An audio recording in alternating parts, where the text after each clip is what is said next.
I have been going to VRL for years, and in the midst of those years, like there was a season where I went through a divorce and I was a single parent. At that time, I knew that I really needed to make the community at VRL a priority.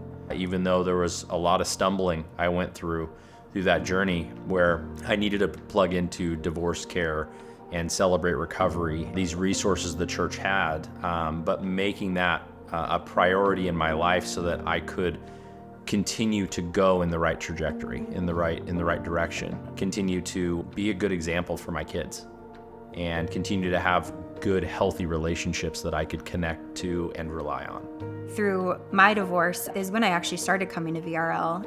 I did not want to get out of my house. I didn't want to get out of my basement.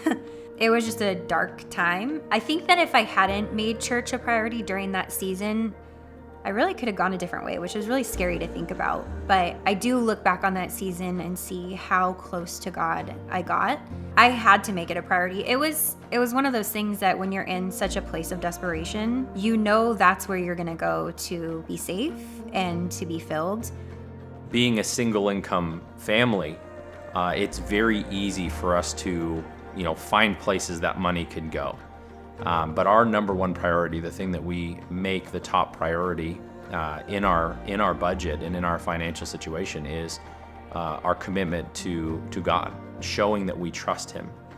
We live in a culture now where, the kids have many, many, many different things that they are a part of, want to be a part of, that they have, it's daily that they come home with a new either activity or even bill that they need for school. It would be really easy, I think, to get our priorities out of whack and just follow that and kind of make our kids the center of the universe. And I think that would really be detrimental to our family, to show them that they are the family's priority over God. But I'm really glad that we're unified in the fact that God will be our number one. He will be our priority. And that doesn't mean that we will be perfect or get it right 100% of the time, but we do know at the end of the day that we really want to be there to serve God, to love others, and to set the example for our kids of what that looks like.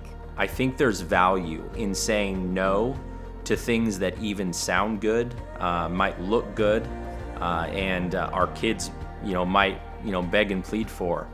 But in reality, if we say no to those things, we can say yes to more things that are happening in the valley for growing the kingdom of God.